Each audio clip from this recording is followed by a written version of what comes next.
All right, guys, it's time for Brian Pulido. Pretty excited about that. We have a lot of stuff to discuss, namely the Art Germ exclusive cover for Conline. But first, we're going to read off the sponsors. Yes, we are. The Shortbox Podcast is Jacksonville's premier comic podcast, started in 2012. Features weekly episodes featuring industry professionals, actors, musicians, and content creators. Talk about their projects and fandom news. If you're looking for new podcasts, check out the Shortbox Podcast. At JJ's Comics and Art is the home for a lot of Doug Mackey stuff, original art, science, comics, prints, what have you. Head over to the Instagram bio to check out what they have to offer. Also, his website launches tomorrow at the same time as the Doug Mackey interview. Ooh, what a coincidence. Something special, maybe. Scott's Collectibles reps some of the top creators in the business today. They were kind enough to lend us Carla earlier. We're getting Lucio later. And head over to scottscollectibles.co.uk for the latest offerings. MajorPain.com just launched and is adding new comics every day. Like them on Facebook. And join their insiders group, or feel free to just give them a call and they'll help you find the comics or comic art you're looking for. Alpha Omega Certification is the official CGC facilitator for Comic Conline. Check out alphaomegacertification.com for an amazing list of signature submission opportunities. OutrightGeekery.com, the official news site of Comic Conline. Head over there to check out the latest in comic-related news. Comic Book Shopping Network is a hub where retailers come together to host live sales every single day. Check out CBSN for some great comic deals and great people on Facebook. www.oasiscomics.com, your official home for Jay Lee and David Barron exclusive covers. Available now are the Power Rangers exclusive colored blank sets. And man we're about to talk with. Yeah, I mean, I guess we could. He could sell it better than me. I agree. I think sell it way better than me. I'm going to leave so he can sell it better than me. Have a look back. All right. And here he is, Mr. Brian Pulido. How you doing? What's up, everybody? How you doing out there? I don't know what time it is you're out where you're at, but I know what time it is where I'm at. So, beverage o'clock. Not my favorite, but sometimes you got to do it. I encourage everybody out there, whatever your beverage of choice, whether it's seltzer water or the good stuff, enjoy. Let's get into this, man. What's up, boys?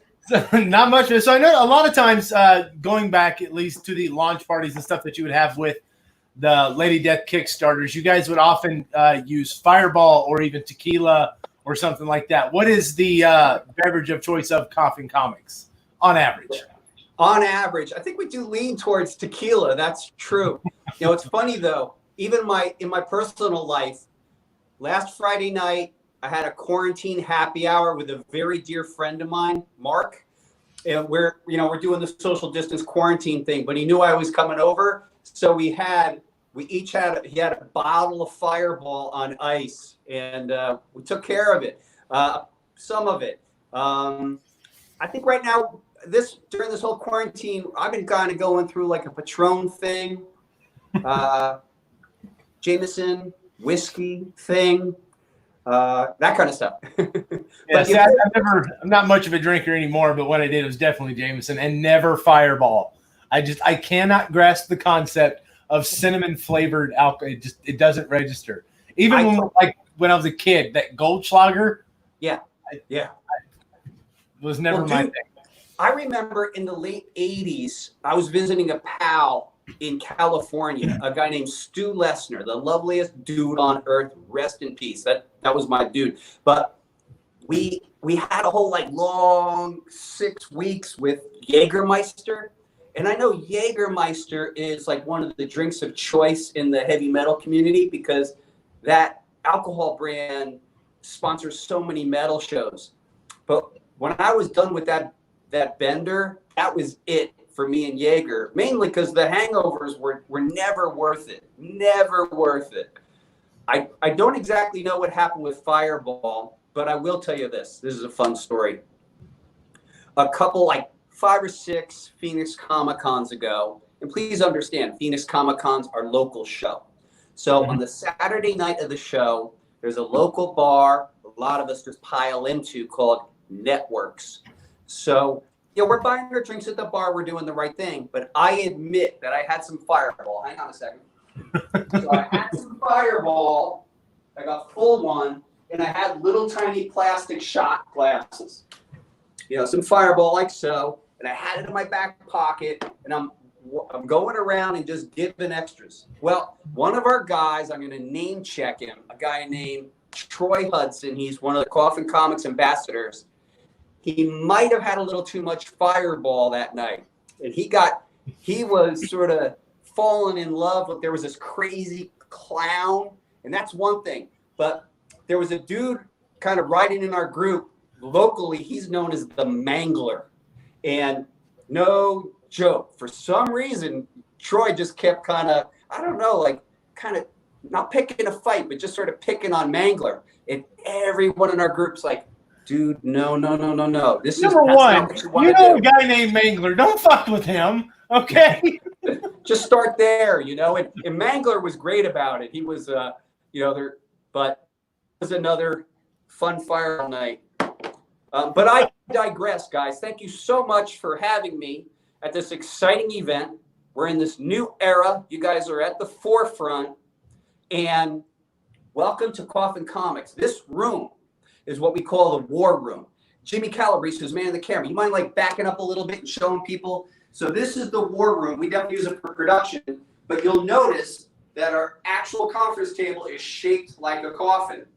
It's ridiculous. So when we get together for our company meetings, then I'll just give you a little look, and Jimmy, you may want to jump back. This is every conference room should have a bar shaped like a coffin. So we do have a bar here at Coffin Comics. I do use it sometimes to sign, but welcome everybody. Yeah, what can I say? I'll give you like a micro tour of Coffin, but maybe some of what you guys and gals want to know about. Welcome to our archive, and please feast your eyes on our beautiful Art Germ exclusive books made for this event in cooperation with Conline. Happy to answer any questions, but feast your eyes. These are all mock-ups of the editions, and this edition is the trade dress edition, and this is what we call a limited edition, but open to orders until this Monday at 5 p.m. Pacific Daylight Time. And then next, we have the Virgin Art edition, which is another hot edition. This will be cardstock Virgin Art. And then our two limited edition exclusives. I know that they're both sold out. I'm so sorry. The holofoil limited to $199, the metal limited to $99. Gone. But that's not all. I know that some of you boys and girls out there, you have taste. And when you decorate your home, you want it to look fly. So we've made these lovely 11 by 17 prints. This first one we call Sorceress. This was the original Art Germ cover done 2 years ago. In fact, almost to this time, Corey, 2 years ago. And then our new image, we call this one Dark Gaze. Now, some of you boys and girls love to treat yourself, and you know what? You should, because you deserve it. And for those discerning collectors, we make these gorgeous museum-grade quality paper, museum-grade inks, fine art prints. They are 18 by 24, which is a normal framing size. And again, we have the beautiful brand new Dark Gaze, and we have the classic Sorceress. We actually only have a couple of the Sorceress left, so for your consideration. Guys, I don't mean to Shanghai your show. Oh, no, not at all, dude. This helps us as much as it helps you, so I'm all about it. Oh, I get what's going on with you guys. You guys are like, take it off. They're checking out. Jimmy. No, man, I'm actually sharing this in guerrilla marketing. I'm sharing it in every group I can find.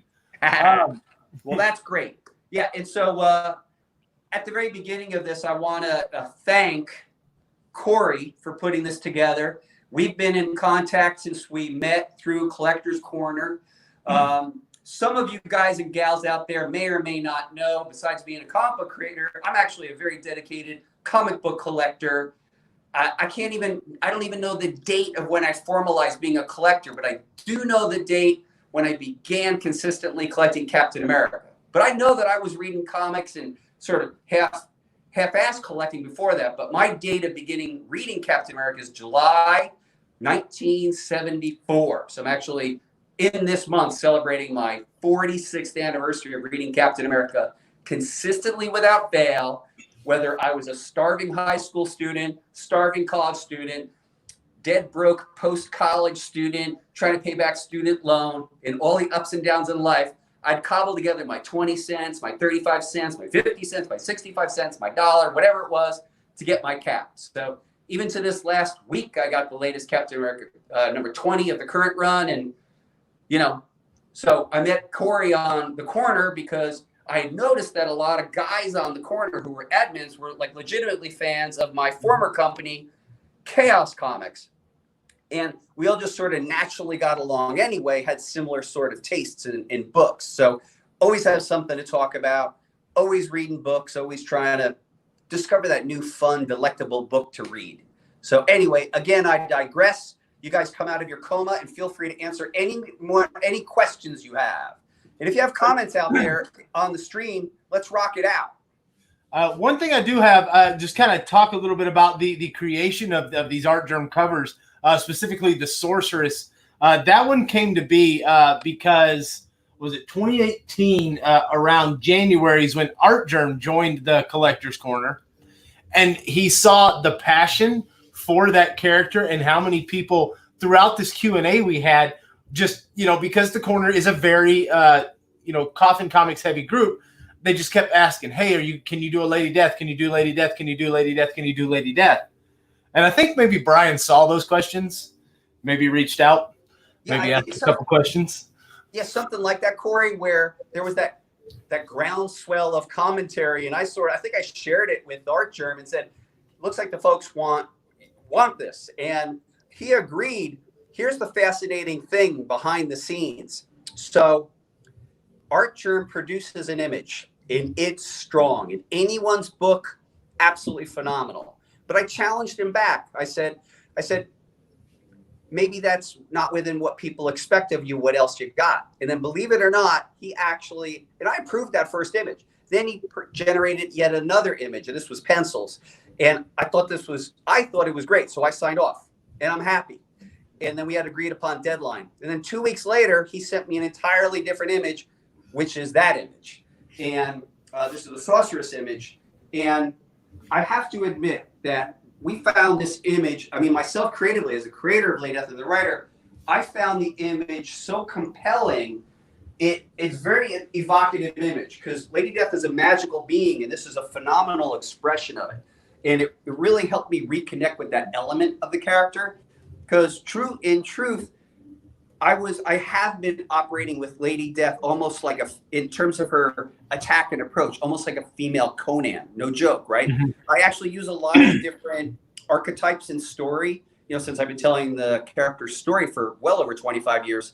And this image sort of crystallized an approach that I was heading toward, which we are in right now. So we are in an era of Lady Death where her evil side is actually completely taken over. And I thought this image was sort of this is actually kind of a cool look to the future. Because, we're used to Lady Death being an anti-hero. Now she's evil. Well, I imagine next year we may see a merging of how can the two elements kind of coexist? But yeah, I thought I really like the spectral feel to it. You know what I mean? That's the only way I can describe it. And it's awesome. Now, moving from that one, when we were going to now, Brian and I have been talking and discussing since probably January of last year on how to get another Lady Death. A lot of it's been time and scheduling and opportunities. Now, we were talking about it at San Diego. You guys will notice that there was a picture where myself, Brian, John Boy Myers, and a couple other guys, there's a picture there. I hashtagged it, fiendish things are afoot. That was the hashtag. That's true. The reason behind that. So we were working it out, and the plan was, and I'm going to go ahead and tell you guys the plan. This was before COVID happened, before any of that.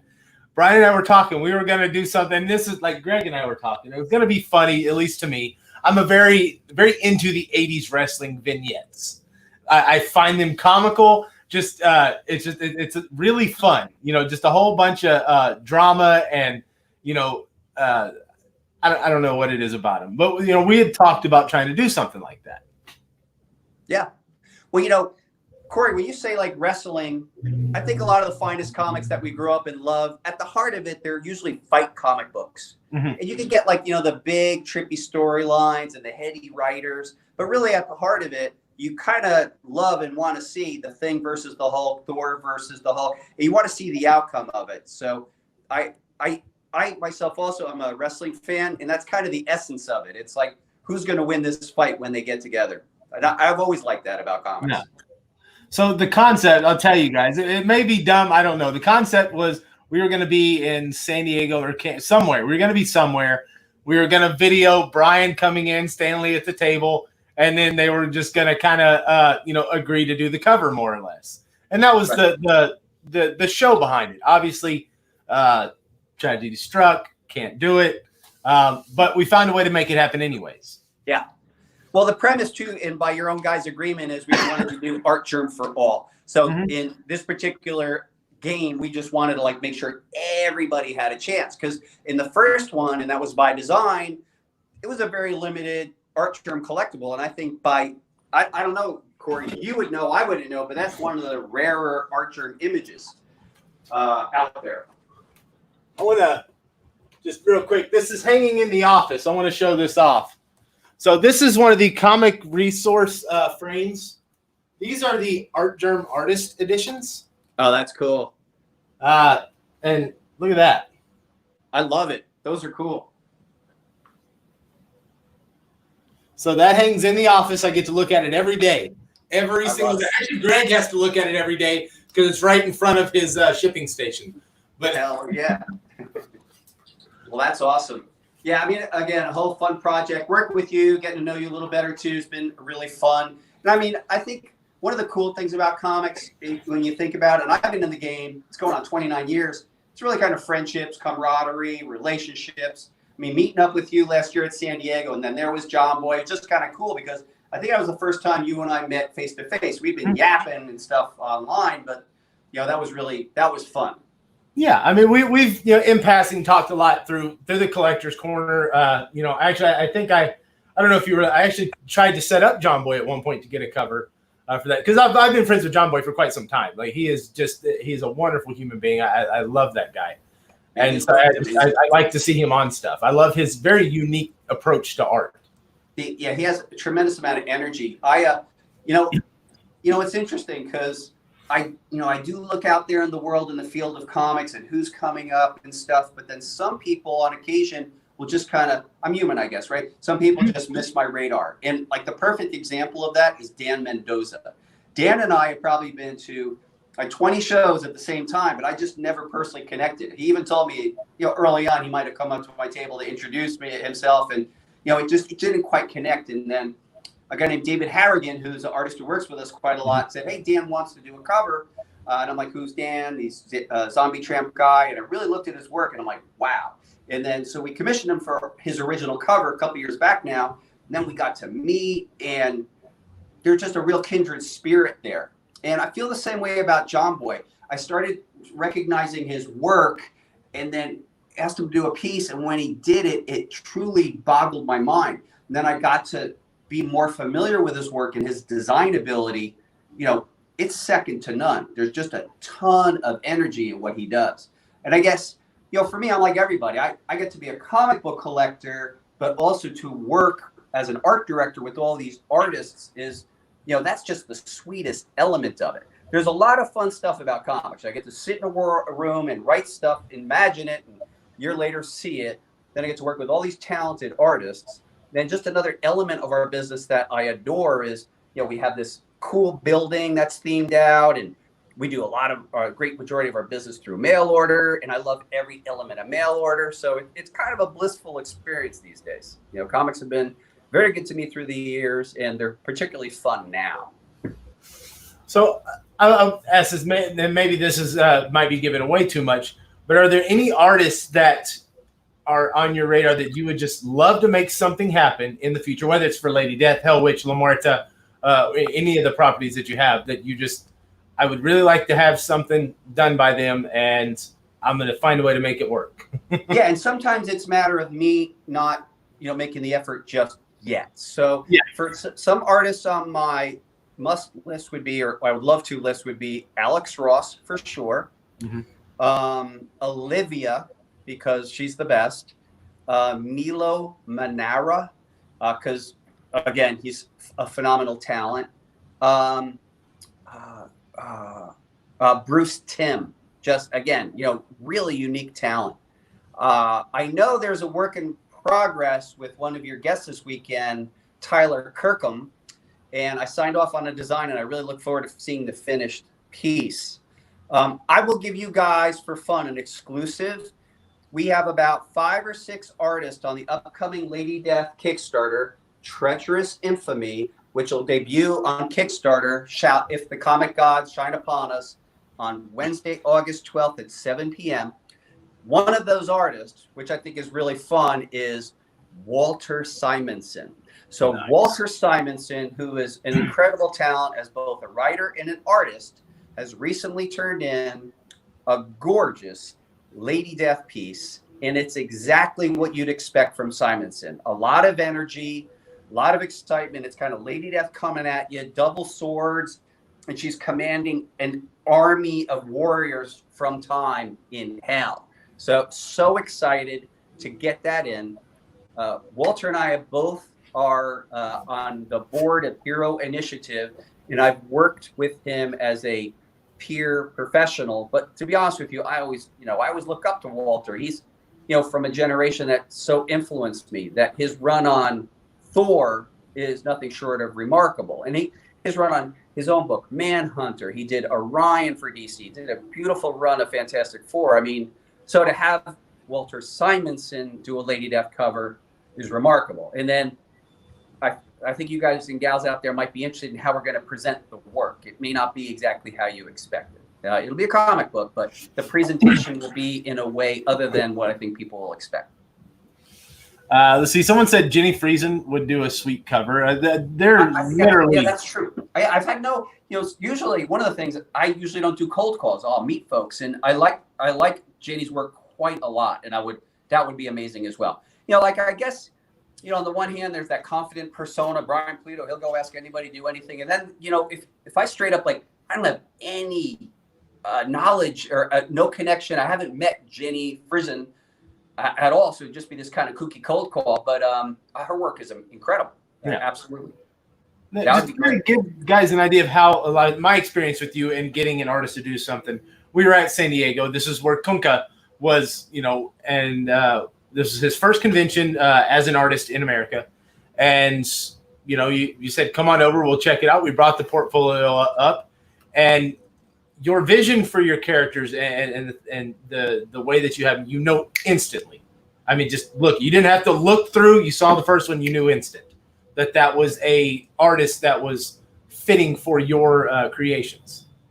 Yeah, over time, I guess 29 years in the game, I'm trained to be focused on that kind of stuff. Is this a fit? And having seen literally thousands upon thousands of portfolios, I think by now I could really assess if this person has command and mastery, and if it would complement what it is that we do. That isn't always the case, but frequently it is. So yeah, thank you for that. Yeah, and by now it's exactly like that. So for example, we do get constant submissions, and the cold call submissions. And just today, I got a cold call submission, but it was a recommendation from a mutual friend, a young artist. Her name is Erica Wiley. And I saw her work, and I answered her in a minute. I said, okay, yep, I think this is great. You come from a great recommendation. And I signed her for 6 covers like that, because nice. I just knew. I mean, 2 years from now, actually, I signed Sun K 6 years ago, and this is the year of Sun K. And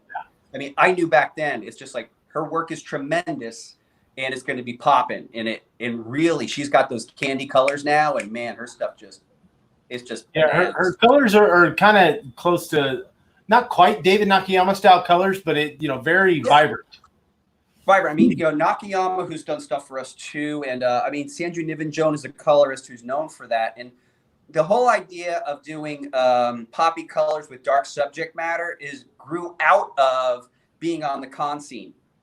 Years ago, we would do conventions, but sometimes the halls would be very dark. And so it was my belief, to compete, I always have to go for a color palette that just like jumps off the page and pops. So as opposed to like a muted Dave McKean vibe, let's say, we need this kind of pop and candy kind of thing, because a lot of the subject matter is dark, and then we drop a lot of blacks. So we just kind of need those colors to kind of be very primary and to pop. And I think you can see that in a lot of 90s stuff, like let's say the Spawn run, you can see the coloring really pop. Dark subject matter, but a real pop. And I think a lot of people connect with it. I know that I do personally. You know, and my taste ranges, but I think for what we're trying to do, just like that pop is the game. Now, you use CC a lot on a lot of your stuff. I do. Now, how long? I'm not quite sure how long you guys have been working together, but how long did it take you to find it? Just like, all right, I found I'm not really looking anymore. This is what I want. Let's work together forever. Yeah, I mean, for me, it's a combination of two things. It's the quality of the work and the professionalism of the person, right? So that, you know, I like to go to bed at night and sleep throughout the night, but if I'm not getting my pages, I can't sleep, right? So if a person can give me that level of comfort, that's good.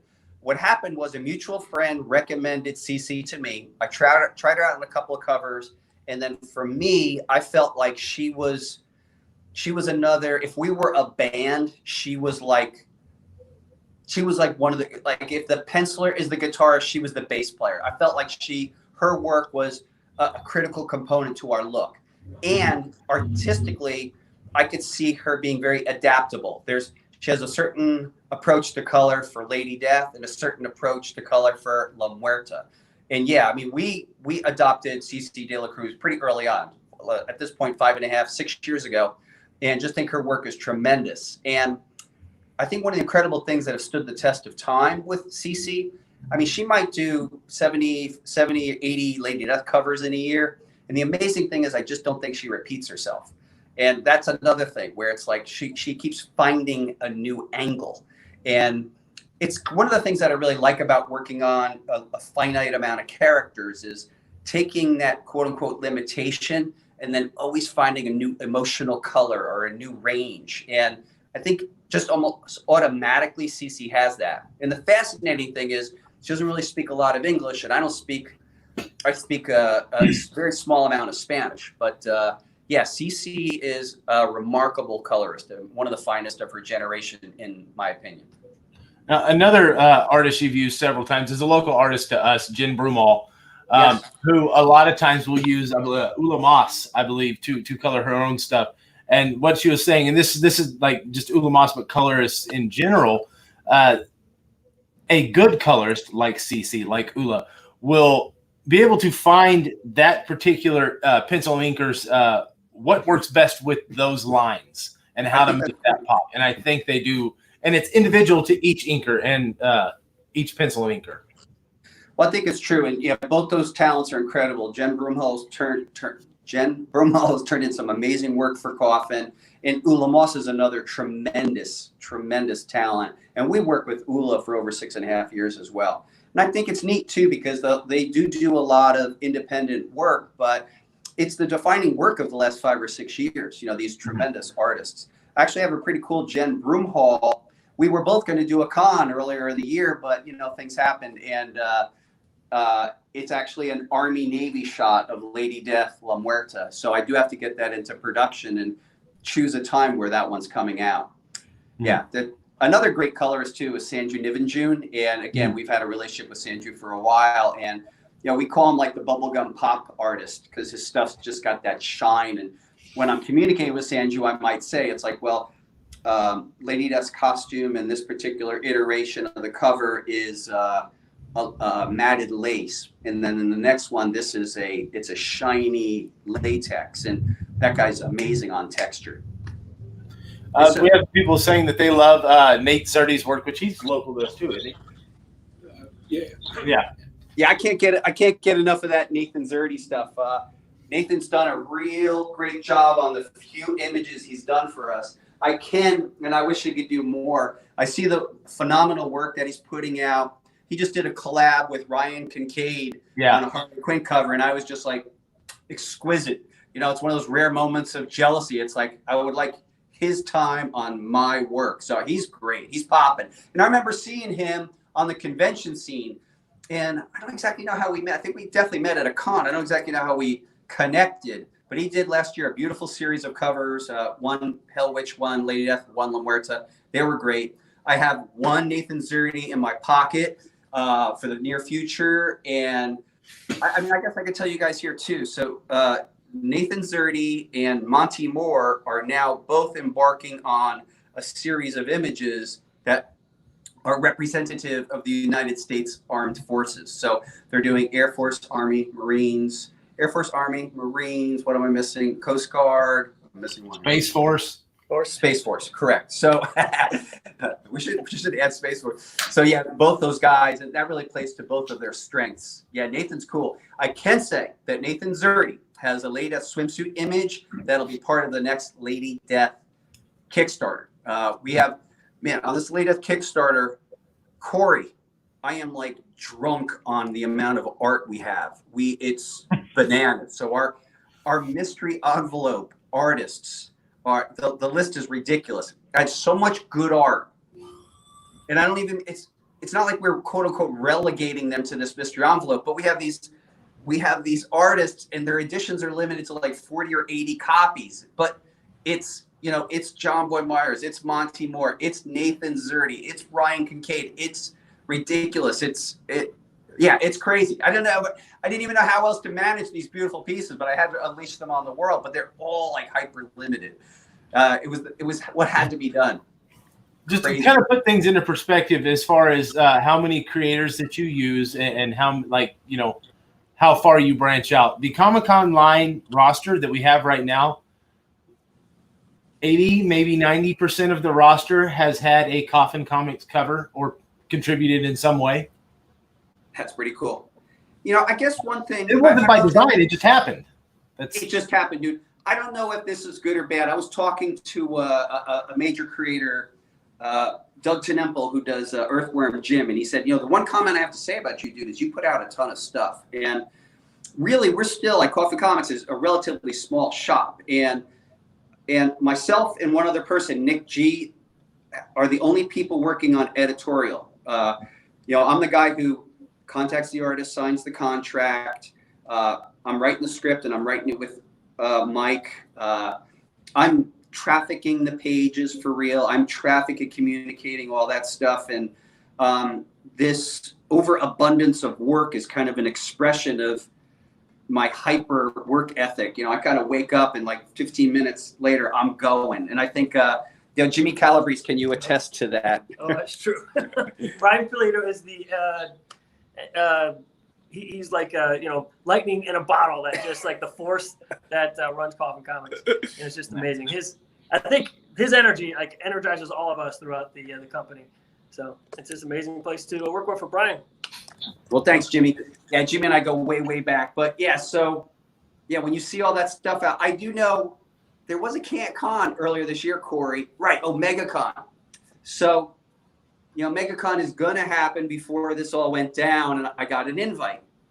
And I know the guest coordinator. And then I looked at all the attendees, and there were like 8 or 10 potential Coffin artists. So I was able to kind of talk to everybody and like whip it all into shape where it's like, okay, dude, we're going to have 10 exclusives because there's 10 regular Coffin artists. And, you know, MegaCon was happy about it. We were happy about it. But obviously other things happened. There was other designs for the universe.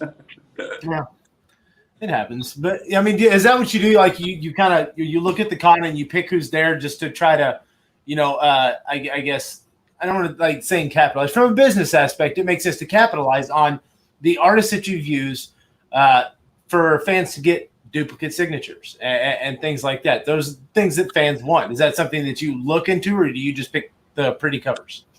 Well, it's a combination of both. You know, a couple of years ago here at Phoenix Comic-Con, I noticed that just by proxy, we had about 10 or 15 artists. So knowing well in advance, five months in advance, I definitely coordinated. And then what turned out to be really fun about it was that for a lot of our fans, that turned out to be like a treasure hunt. And so people could kind of go around, and it became very exciting. And I don't know if it was that interest was as palpable 5 or 10 years ago, but you know, recently it just became a thing where people could kind of run around like, I'm going to get Dan Mendoza's signature, Bill Tucci's signature. Oh, there's Monty Barr. There's Lorenzo Sperlongia. Oh, boom, Brian Miller. He's local.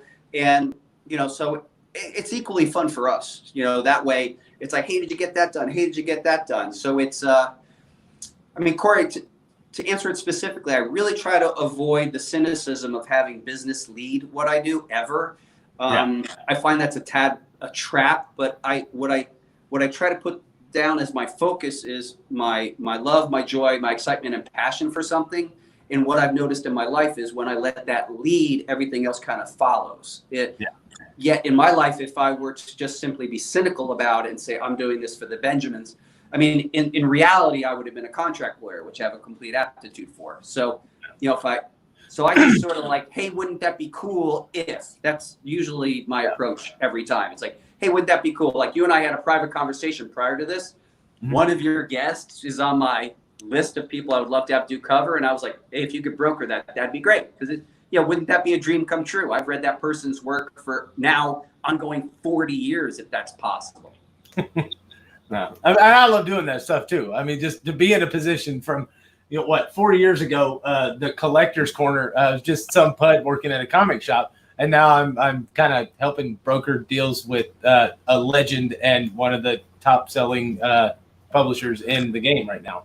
So, well, it's guys like you who like put a shot of energy. You got to hear, let me offer you a perspective. Again, I've been in the game. Professionally beginning December 91. In comics, as we all know, they've had lulls. People call them cycles. I don't entirely believe in the cycle premise, but, there's been hot and cold.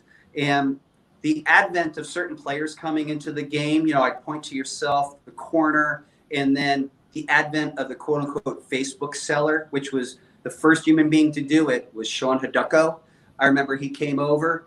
And then obviously we've seen an evolution in that world. You got the Steve McDonald, Clan McDonald, you got Comic Book Shopping Network. And whether you guys realize it or not, you guys help breathe a breath of fresh air into the business. And what you did is you increased the connectivity between the creative talent or the producers and their fans. And let's be honest, not everyone can get to a convention. A lot of people have various reasons that prevent them, whether it's something as simple as a work requirement, but some people have they have limited restrictions in terms of social. And I can empathize with that as a human being who has been living with the challenge of anxiety most of his life. I understand some people have that social thing where they can't do it, or some people have handicaps.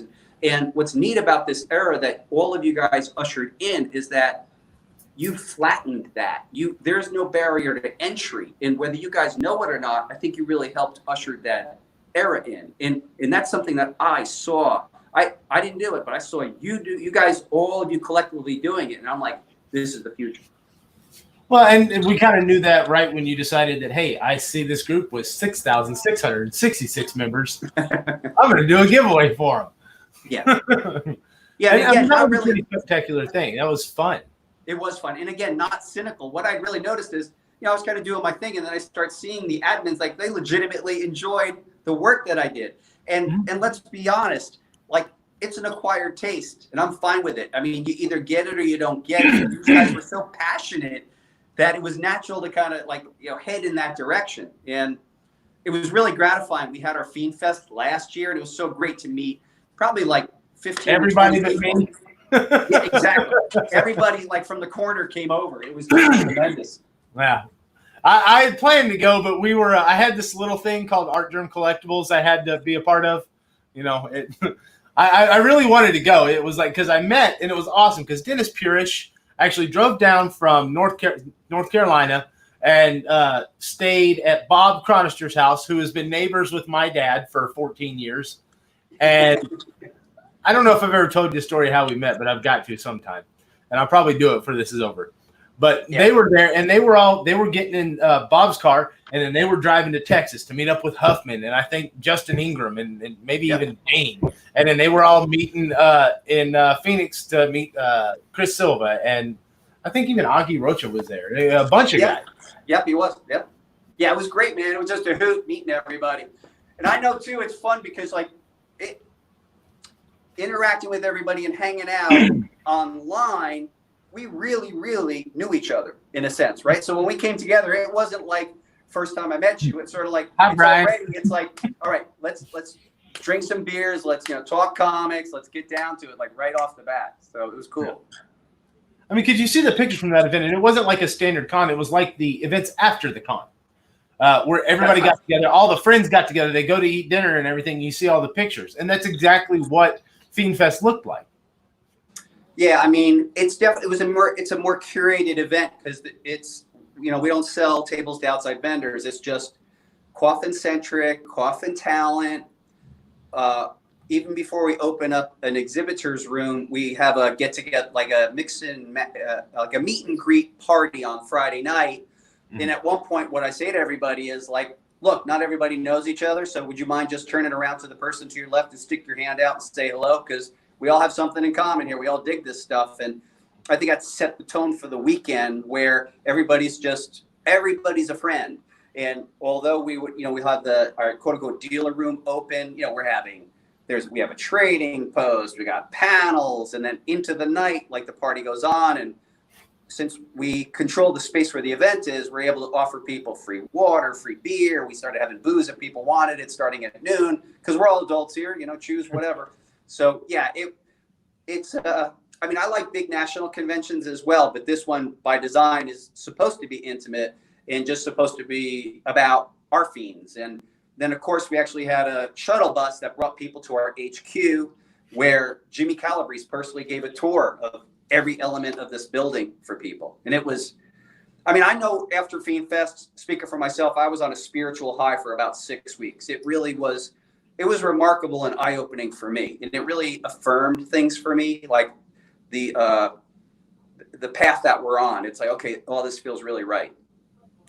So I kind of segue that into, into Swornfest. So why the name change, I guess? Is it because you didn't want a Fiend Fest part, do it? Or what's the...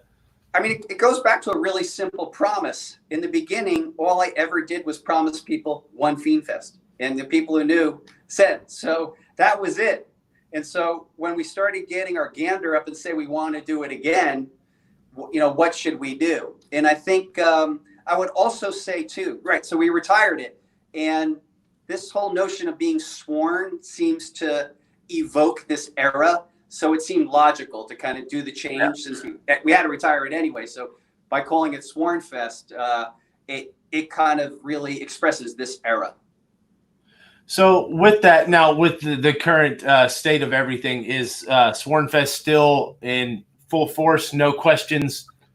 Have you, has that concerned you at all, or are you? Well, absolutely, it has concerned me, right? So we're also in another business enterprise. My Francisco Pulido and I are co-owners of Tucson Comic-Con, which historically occurs in the first weekend of November in Tucson, Arizona. Mm-hmm. And we heartbreakingly had to cancel that event because we're definitely in a hot spot right here and right now. So are we monitoring the circumstance? We are. So, I'd be goofy to say everything's set in stone. But what I am saying is that as of right now, we're full steam ahead. It'd be nice if some of the knuckleheads in charge of this whole thing kind of like get us all on track so we can get this behind us. But as of right now, Sworn Fest is on. And if for whatever reason it would have to be postponed because of the circumstances from a health perspective, for people's health and safety and wellness, we would let people know. And we'll always do the right thing by folks. God forbid we'd have to, refund all that stuff. Of course, we would do that without question. So, and we don't want to, and we want Sworn Fest to happen. So come hell or high water, whether it involves date change or not, Sworn Fest is happening.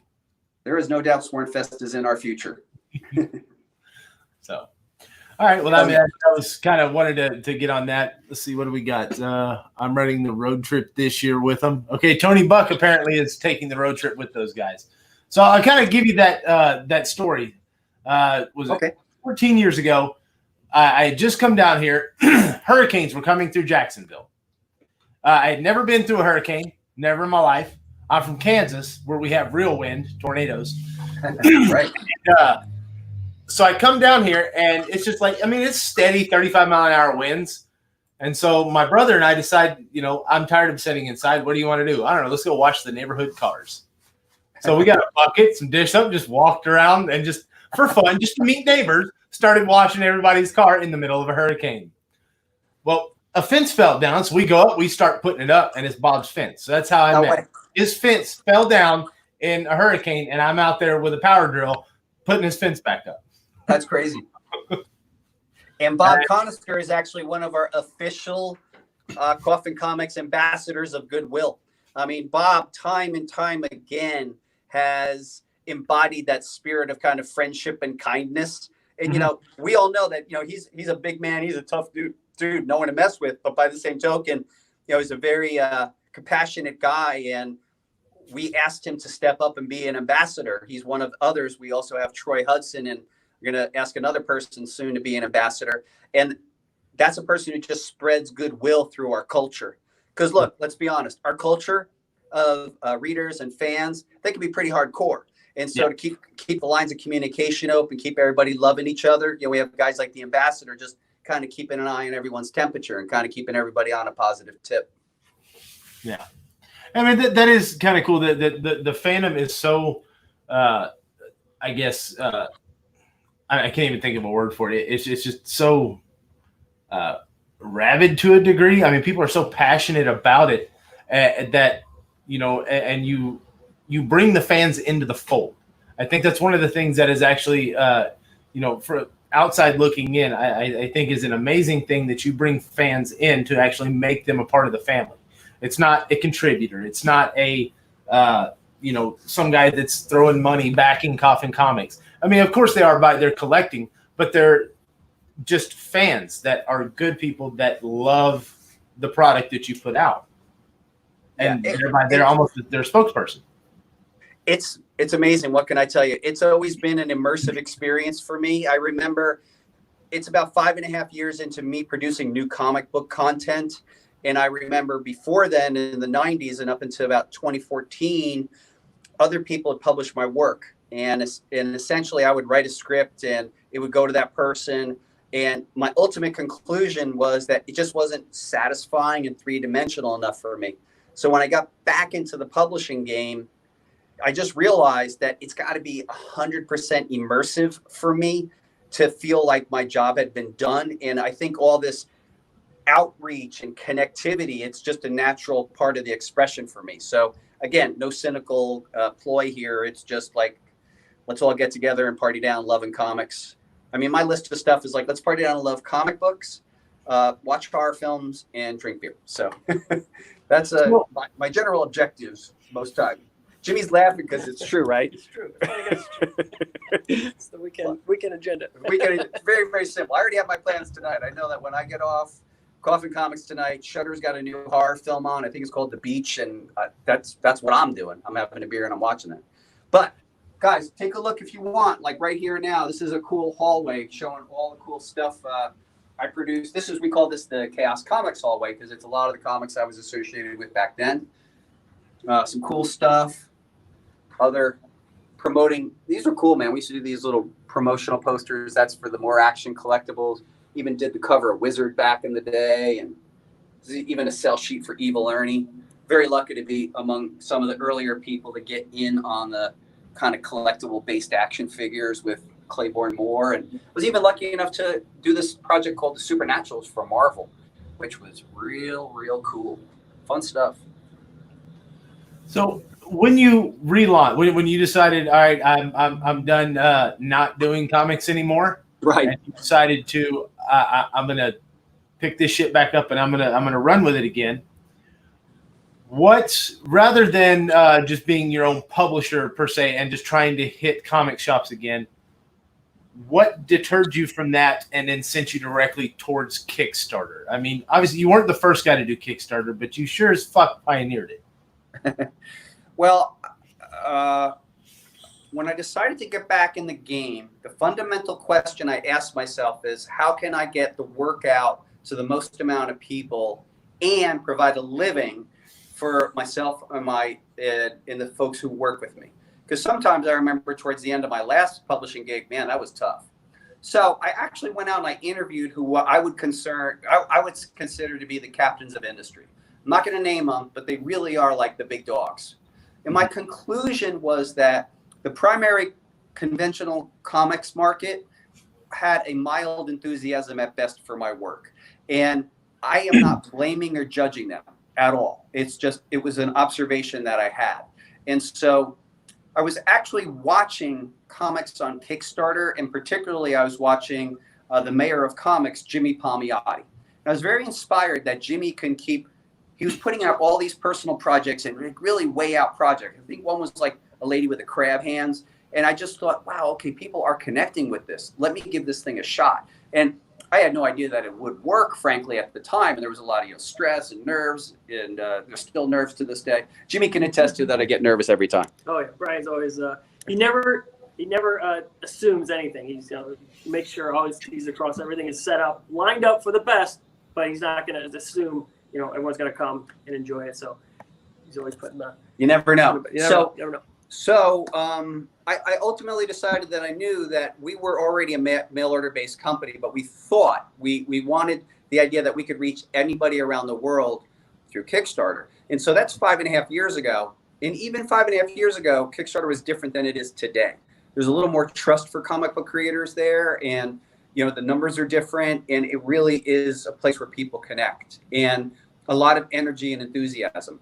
And the idea that we can sell our items for quote unquote retail as opposed to a bigger volume through wholesale, it just helps us on a multitude of fronts. It allows us to reinvest in future projects. It allows us to pay a fair wage to the folks who work with us, so that we're not up at night worrying about where the next nickel is going to come. It gives us generally the peace to know that we could continue to do this. So it really was a choice that was made after some research.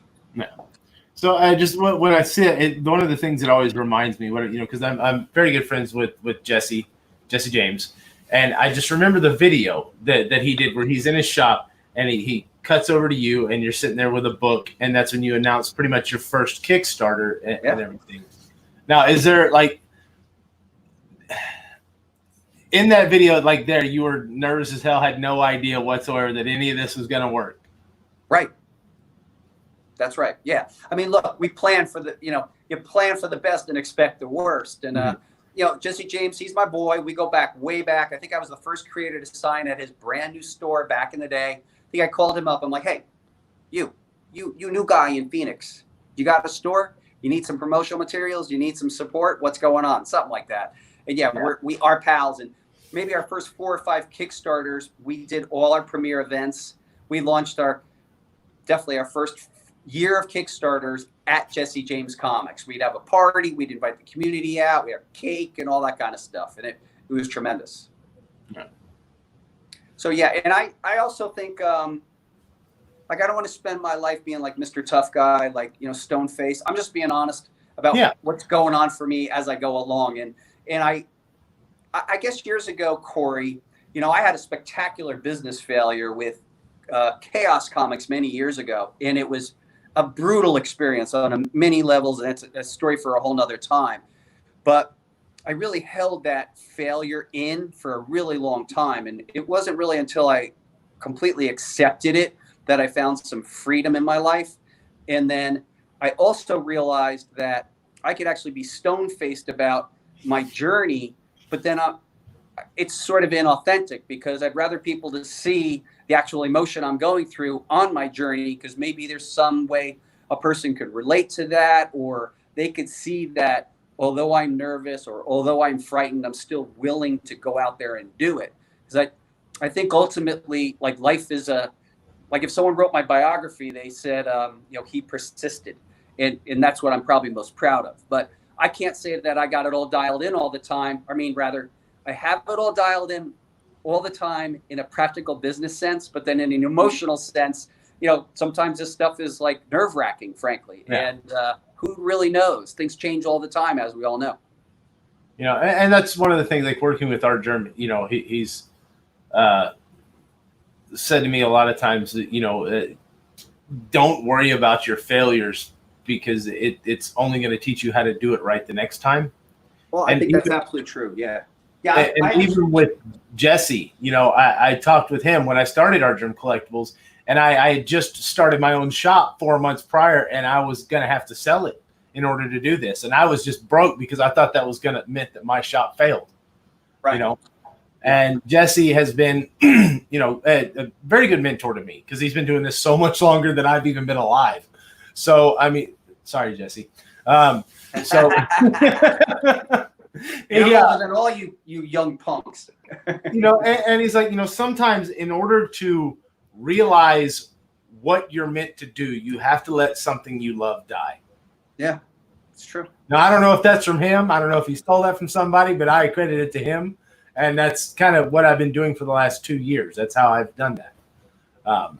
That's cool. And I mean, that's honest, being vulnerable and authentic with people. I think that's, I don't know. That's just what I kind of believe in and ascribe to. It's like, that's all I could tell you. It's like better to be kind of real about what's going on instead of being like tough guy, stone faced. Yeah, like we got it in the bag and all that stuff. It's like, I have a confidence in the project and the pursuit, but just as a human being, I get nervous every time we launch. It's tough. I mean, the minute you've made it, you're starting to fail. Well, I strongly believe in that. And also, too, Yeah. It's like, I think it might be my upbringing, too, because people say this about me, too. It's like, dude, you work like you're dirt poor. And I'm like, I work like I'm dirt poor. I do. Because I come from, when I do have recollections. Our family grew up on the poor side of town. Nothing wrong with that. And we dug out and we got to the edge of the middle class side of town when I was a kid. This is in the 60s. And I saw my family do that. And I just come from working stock. So there's always been I don't even know if there's always the reward in the hard work, but I think that there's some peace and solace in the hard work. And yeah, I digress. I know we're getting kind of philosophical, but yeah, oops, shit. Well, we are pushing our time limit here. So one more time, you've got some things to show us there. Let me show you boys and boils and ghouls out there these wonderful exclusives we made in cooperation with Conline and Art Germ Collectibles. This is the Lady Death Malevolent Decimation Art Germ editions. First up, we have the limited print run, limited to order, copies ordered by this Monday at 5 p.m. Pacific Daylight Time, the main edition. We then have the Virgin Art Edition. It'll have no trade dress, no logos, no nothing except the number. And then I am sorry that I am doing this to you, but this is the sold out holofoil edition and the sold out metal edition. However, some of you boils and ghouls like cards, and we do have the limited edition, limited to 199 copies, Metallic card. This is a pure metal trading card, two-sided printing. And then, for those of you who like to show a little beauty in your life, we have these standard size 11 by 17 prints featuring the new image that we call Dark Gaze and the classic image by Art Germ called Sorceress. Man, if you really want to treat yourself, and you know what? Between you and me, you deserve it. Here are the 18 by 20 fine art prints printed on museum grade archival quality paper and archival quality inks. These are 18 by 24, and both editions are limited to 199. And as we sit during this promotion, we are down to the last grouping of these. It's bananas. So, folks, I know you have a lot of choice in your entertainment, but I'd highly recommend this is a unique experience. I think I could say this authentically, that we actually have no more Art Germ planned in the immediate future. So this is the opportunity.